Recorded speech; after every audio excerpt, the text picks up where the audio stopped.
17 বছর পর চোখ খুললে সব নতুনই লাগার কথা। চাঁদাবাজি আমার এলাকায় চলবে না, অবৈধ ব্যবসা আমার এলাকায় চলবে না। বড় বড় দলগুলো মনে করে মার্কাই সব। মানুষ অনেক সচেতন। আগামী 12ই ফেব্রুয়ারি আমরা একটা নতুন যাত্রা শুরু করব। এই যাত্রা গণতন্ত্রের দিকে যাত্রা, এই যাত্রা উন্নয়নের দিকে যাত্রা, এই যাত্রা সরাইল আশুগঞ্জকে মডেল উপজেলা করার যাত্রা।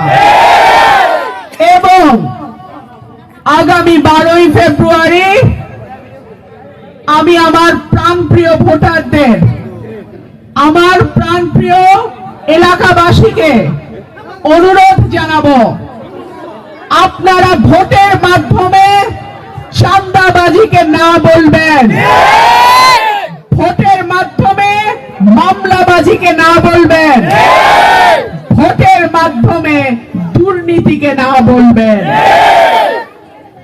আমরা নিরাপদ সরাইল আশুগঞ্জ চাই। আমরা চাই সকল ধর্ম, বর্ণ, জাতি, রাজনৈতিক মতাদর্শ ভিন্ন ভিন্ন হইতে পারে, কিন্তু সবাই যেন শান্তিতে, সম্প্রীতিতে একসঙ্গে বাস করতে পারি, এইরকম একটা এলাকায় তো আমরা চাই নাকি? ইনশাআল্লাহ আল্লাহ যদি আপনাদের ভোটে আমাকে এমপি নির্বাচিত করে, আমি ওয়াদা করছি কোন নিরপরাধ ব্যক্তির উপরে কোন জুলুম যাতে না হয় আমি নিশ্চিত করব। ভিন্ন মত, ভিন্ন আদর্শের কারণে কারো বিরুদ্ধে যেন মিথ্যা মামলা না হয় আমি নিশ্চিত করব। কোন রকম চাঁদাবাজি আমার এলাকায় চলবে না, অবৈধ ব্যবসা আমার এলাকায় চলবে না। আমি জানি বড় বড় দলগুলো মনে করে মার্কাই সব। মার্কা কি সব? মানুষ অনেক সচেতন। 17 বছর পর চোখ খুললে সব নতুনই লাগার কথা।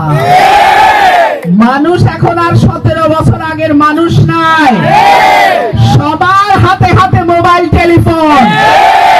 এই 17 বছর আন্দোলন সংগ্রাম কারা করছে সবাই জানে।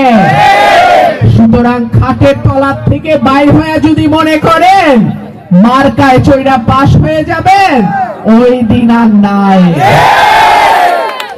5টা বিশ্ববিদ্যালয়ের যে ডাকসু, চাকসু, রাকসু নির্বাচন তাকায় দেখেন, মানুষ কইলাম জবাব দেওয়া আরম্ভ করছে। আজ থেকে 18 মাস, 1.5 বছর আগে বলছিলাম সাবধান হয়ে যান। মানুষ অন্যায় অত্যাচারের বিরুদ্ধে রাস্তায় নামছে। শেখ হাসিনা দেশ ছেড়ে চলে যেতে বাধ্য হয়েছে। আপনারাও এমন কিছু করেন না যে মানুষ আপনাদের থেকে মুখ ফিরায় নেয়।